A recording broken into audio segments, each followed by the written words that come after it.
Welcome back to the class, everyone. Today we are going to be having the most negative video that I have ever made. We just got the details for our new territory battle, Rise of the Empire, which is set between episode 3 and episode 4, showcasing a lot of the important battles that is happening when the Empire is rising, that should be coming out this month still. And the details, there's some good, there's some bad, but mostly what we want to focus on today in this video is about the ugly bare minimum that you need to participate in this territory battle. And that's what we're looking at right here, is the minimum requirements for you to even enter the phase. And this is just discouraging, and I honestly, I would go as far to say dumb. This does not make sense. This will not just go well with the player base. Like, CG has not been adverse to doing things against what the player base wants, but this is going to just involve such a small fraction of the community that it almost seems pointless. And we'll get into specifics, but basically what they're telling us is to even do pretty much anything in phase 1, you have to have an entire team of relic 5. That's actually not that bad. If that were the case for the majority of this, or even let's say the first 3 phases, that would be okay. And I kind of do want to get into some suggestions of what I think CG could make this better, rather than just ranting and raving and saying this is stupid, this is dumb, which it is both those things. But that would be one suggestion, is making just the whole thing R5. But you need R5 just to start in phase 1. And I guess that's kind of okay.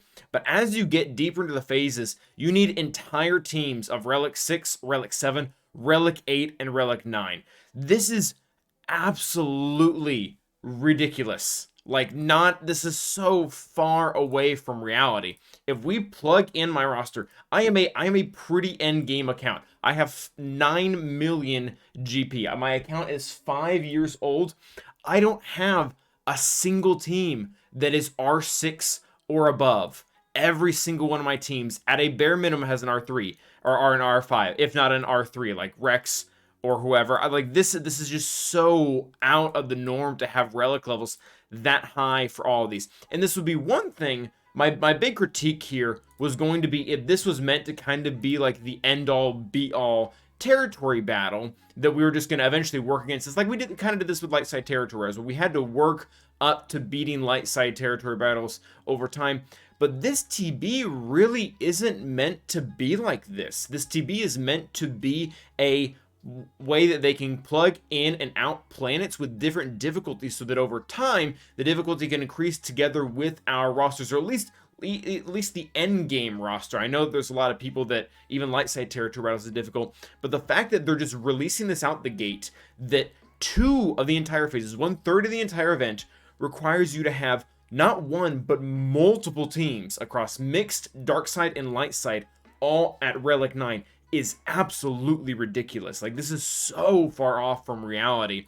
And I know that they just made quite a few changes to do with the gear to help us get to gear 12, and that was great.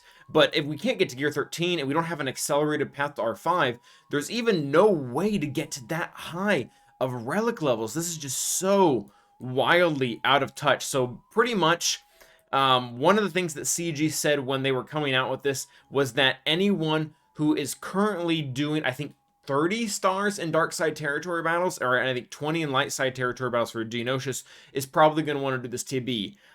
I'm calling bullcrap. Like, you can legitimately, if your entire guild is pretty focused, you can get 30 stars in GOTB without having a single Relic 5 character. Like, you can have Relic 4s across the verse, maybe like a Relic 7 on one of your GLs that you're using to get a lot of those stars in the last node. But it's just such an unrealistic expectation that you're not even going to get to play. Like, I can understand if the recommended levels at one point were these on the right, which that's kind of fine. Like, again, they want it to be difficult, but like, make the difficulty in the puzzle, in the challenge, in the modding. Like, don't just cap me, or don't just cap us right out the gate. You can't even play if your team isn't this. Again, 5-year-old account.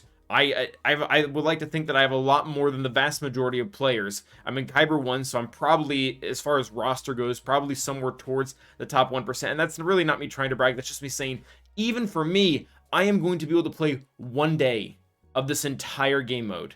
And I guess if CG just wants us to hang out in Geo and do that for, I don't know, a year or 2 before we catch up to the rest of this, it's going to be even longer than that, though. Like, so we pull up if we pull up some stats for my roster, which I realize this is a little hard to read. This is a spreadsheet I use for GAC. It's not mine, but I use it. You can look across the entire tiers of how many characters I have in each section, and you can see how long some of this takes for me to get. Like, I have 13 R8s.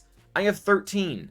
So if I want to get to phase 4, where my entire team needs to be R8, I mean, R8's been out for how long now? Is it almost 2 years? Close to a year. So I'm looking at getting one R8 like every 2 months or something like that. That's just absolutely ridiculous. So I have to wait 10 months to be able to play one team in phase 4. And then again, R9 is even longer to take. It's even more ridiculous. Like, these standards, again, if CG had this set up in a way that they're like, okay, this is the end. This is like going to be the last piece of territory battles you're going to work against. This is going to be it, but it's not. It's meant to be a rotating system. And I guess they're not going to want to rotate the difficulty out. They're just going to want to rotate everything else. But it's just so incredibly far off with what is attainable. So I mean, in reality, I would like for the difficulty to maybe be here, but, you know, don't just put the minimum relic level at these. Or again, I think a slightly healthier way to do it would have been to have capped phase 1, phase 2, and phase 3 at a minimum of R5, and then capped phase 4, phase 5, and phase 6 at like a minimum of R7.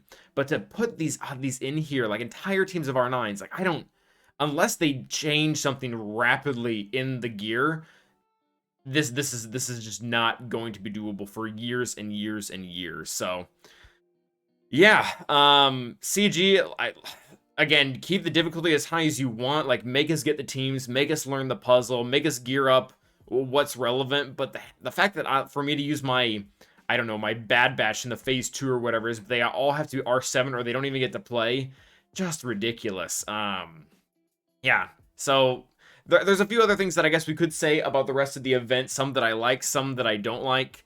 I guess something that I like is the modifiers for the planets are pretty much being directly taken from Galactic Challenges. That's actually even said in here towards the top. That's, I guess, is probably a positive because we're at least familiar with a lot of the things. They're saying appropriate modding is going to be important, which I get that, but still, like, the entry level for this is pretty darn bad. And there are a little like confusing things, at least in this setup right now. Like, if you go to phase 3, the Inquisitor node to unlock Riva, it's inside of the third, or it's inside of the mixed phase, which doesn't really make sense at all because they are definitely dark side. So maybe there's an error there or something. Yeah, so this is the mixed phase right here.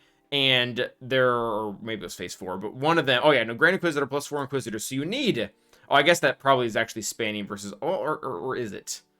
Yeah, I'm not sure if that makes any sense.